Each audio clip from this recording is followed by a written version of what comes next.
सम्माननीय भाइयों और बहनों, मैं किशन जेठवानी जबलपुर मध्य प्रदेश का निवासी आपके समक्ष जलते प्रश्न पर अभिव्यक्ति प्रस्तुत कर रहा हूं। आपसे प्रार्थना है कि मेरे इस चैनल को आप सब्सक्राइब करें और घंटी का बटन दबाएं। इससे मैं अपनी बात रूबरू आपसे कर सकूंगा। दोस्तों, मंजर अजीब देखे मैंने कोरोना के दौर में। शीशे के लोग मिले पत्थरों के शहर में, एक आदमी भी न मिला आदमी के शहर में। कोरोना खा रहा था आदमी, पेट पूजा का सामान भी न मिला आदमी के घर में। अफसर फरमा रहे थे कि रोटी चुरा रहा था आदमी। गलत दोस्तों, आश्चर्यजनक किंतु सत्य, मेरे देश की प्रजा पर रोटी चोरी का आरोप लग गया और लोकतंत्र मौन था। दोस्तों, हम लॉकडाउन की काल कोठरी में हताश, निराश और मानसिक तनाव, डिप्रेशन में फड़फड़ा रहे थे। हमारी पीड़ा को सुनने देखने वाला कोई भी नहीं था। मैं कहना चाहता हूँ कि दोस्तों, लॉकडाउन वास्तव में लॉकडाउन शब्दों की चालाकी है। आम आदमी को, निर्दोष आदमी को उसके घर के अंदर नज़रबंद रखना, कैद रखना, यह है लॉकडाउन। असली में लॉकडाउन की परिभाषा ये है कि निर्दोष को घर के अंदर कैद रखना, गृह कैद इसको कहते हैं। हाथों की चालाकी, शासन की चालाकी, शब्दों की चालाकी, लॉकडाउन। दोस्तों, इस दौर में प्रयोग पर प्रयोग किए जा रहे हैं। ये जो लॉकडाउन की बात है ना, ये धीरे धीरे किश्तों में बढ़ा दिया जाता है। कभी 15 दिन, फिर 15 दिन पूरे होते हैं, 15 दिन, फिर 15 दिन, फिर 15 दिन। ऐसे करते करते आदमी को यातनाओं में डाल दिया गया है।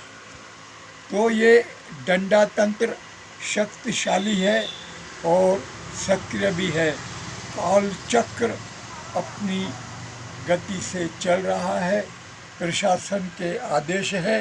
हाथ ठेले वाले, सब्जी फल बेचने वाले, जनरल सामान बेचने वाले, हर प्रकार की वस्तुएं बेचने वाले दुकानें नहीं खोल पाएंगे। जन सामान्य के वाहन सड़कों पर नहीं दौड़ पाएंगे।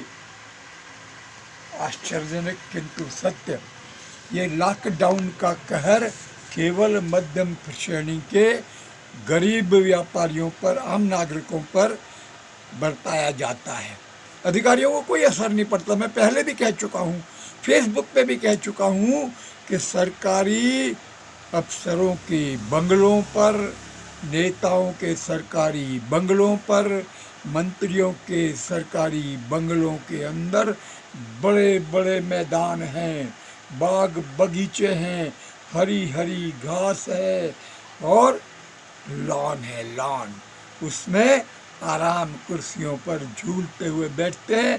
बड़ी बड़ी स्क्रीन पर वो समाचार देखते हैं, वीडियो कॉन्फ्रेंसिंग करते हैं, अपने लोगों से मर्रगस्ती करते हैं। उनको कोई असर नहीं पड़ने वाला। असर पड़ता है हम जैसे गरीबों को, मध्यम श्रेणी के लोगों को। दोस्तों, इस दौर में मजे की बात तो देखिए, शराब की दुकान खुली हुई है। लॉकडाउन में शराब की दुकान खुली है, आदमी की ज़रूरत की चीज़ों की दुकान बंद है। सुना है कि सरकार कहती है नुकसान हुआ है। नुकसान नहीं दोस्तों, ये यहाँ फिर धोखा है। जो शराब की कमाई है ना, उसके मुनाफे में थोड़ी सी कमी आ गई तो बोले भैया नुकसान हो गया। अरे नुकसान नहीं हुआ, पहले इतना मुनाफा कमाते थे, अब थोड़ी सी उसमें कमी आ गई तो उसको ज़्यादा खाने के लिए मलाई लग गई है ना। दूसरे शब्दों में कहना नहीं चाहिए, लेकिन लोग बुजुर्ग कहते हैं हराम दाढ़। जब हराम दाढ़ लग जाती है तो फिर आदमी को खाने को चाहिए। ये सरकार है, ये सरकार की मशीनरी है। तो लॉकडाउन का असर मंत्रियों और इन पे नहीं पड़ता, कि वो तो वहाँ आराम से रहते हैं।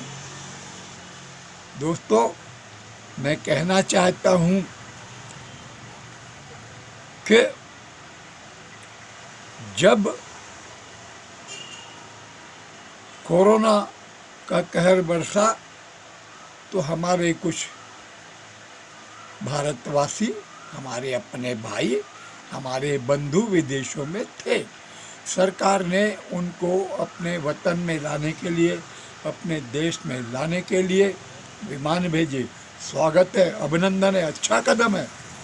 लेकिन विमान उधर भेजे थे विमान, जब तक वो लोग आते उसके पहले युद्ध स्तर पर विमानतलों से बहुत दूर, 20-30 किलोमीटर दूर बड़े बड़े टेंट लगाने थे, शामियाने लगाने थे। वहाँ पर डॉक्टरों की, स्वास्थ्य कर्मचारियों की, सामाजिक संस्थाओं की सेवाएं लेना थी, दवाइयाँ रखना थी। उन लोगों को जो विदेश से हमारे देश अपने वतन में आए थे, उन लोगों को वहाँ ले जाना था, उनको स्वास्थ्य परीक्षण करके उनको बेहतरीन इलाज देना था, बाद में अपने घरों को भेजना था। प्रशासन ने पहले ही घरों को भेज दिया। अब वायरस फैल गया, कोरोना। शासन अपने ऊपर दोष नहीं देता, अपनी गलतियां मानने को तैयार नहीं, उनने आंकड़े देना चालू कर दिए। वायरस फैल गया, कोरोना के इतने संक्रमित, स्कोर छक्का चौका जैसे क्रिकेट में पड़ता है, वैसे स्कोर अखबारों को, मीडिया को प्रशासनिक अधिकारी देने लगे। ये नहीं किया कि पहले उनके स्वास्थ्य की पूरी व्यवस्था करते। मार्च, हाँ महीना मार्च, और एक मार्च होता है सड़कों पर दौड़ना। मार्च से दौड़ते दौड़ते हम मार्च कर रहे हैं, हम अंधेरे की खाई में पड़े हैं, हताश, निराश।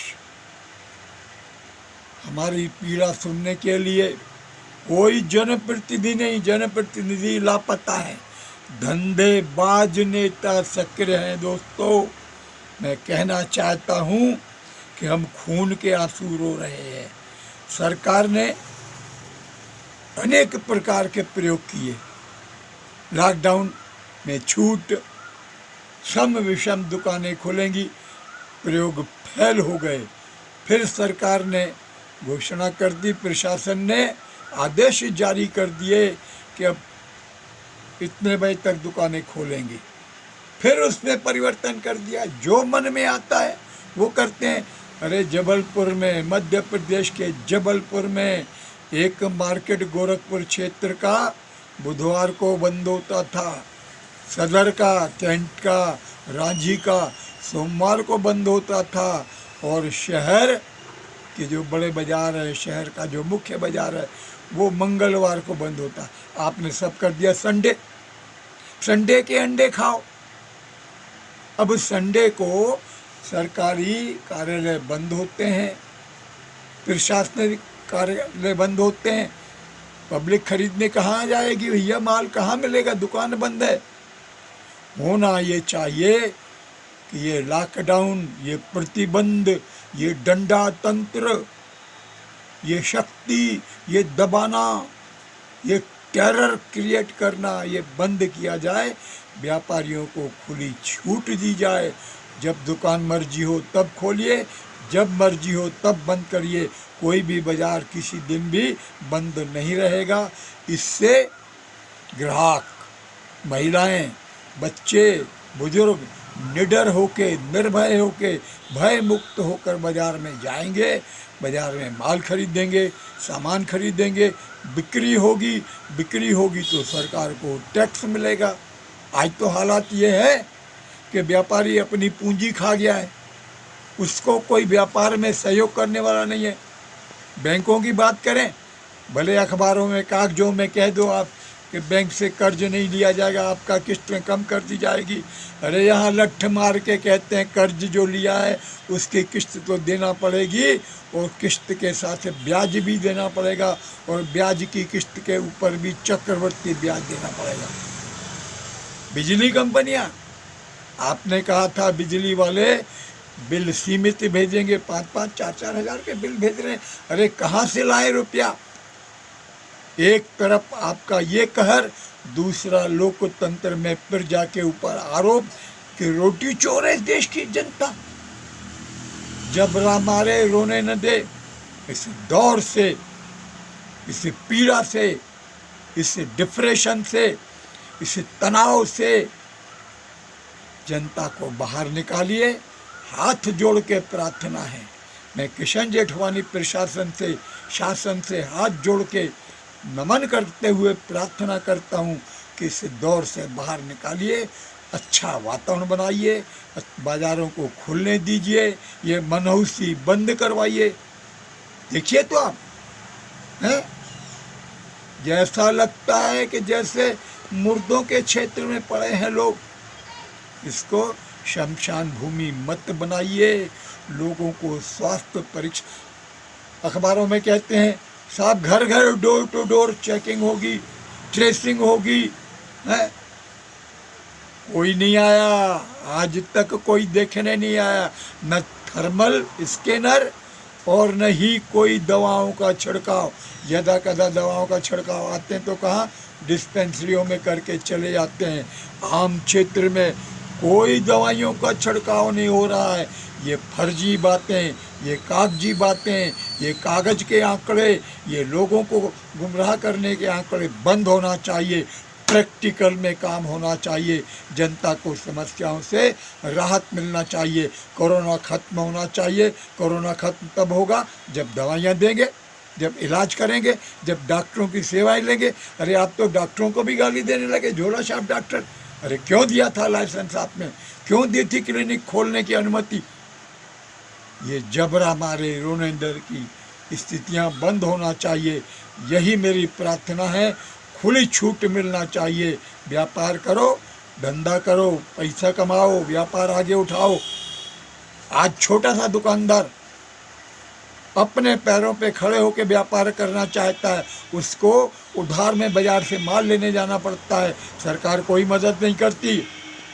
भेज दीजिए आप हमारे बैंक खाते में। आपके पास बैंक खाते हैं व्यापारियों के, छोटे छोटे व्यापारियों के, आपके पास उनका पैन कार्ड नंबर है, आपके पास उनका आधार कार्ड नंबर है, सारी डिटेलें बैंकों के खाते में है। दे दीजिए आर्थिक मदद कि भाई इसको बिना ब्याज के 2 साल के लिए 50,000, 1 लाख रुपए दे दो इस व्यापारी को, करने दो धंधा। धंधा उठेगा, आपकी किस्त चुका देगा। व्यापारी पैसा खाता नहीं है, व्यापारी देता है। आपने न मालूम किन किन को। अरे बड़े बड़े नेताओं के किस किस के नाम लें?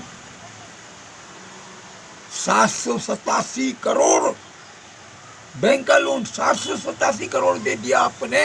अरे हम लोगों को तो 1,000, 10,000, 20,000, 25,000, 50,000 नहीं देते हो।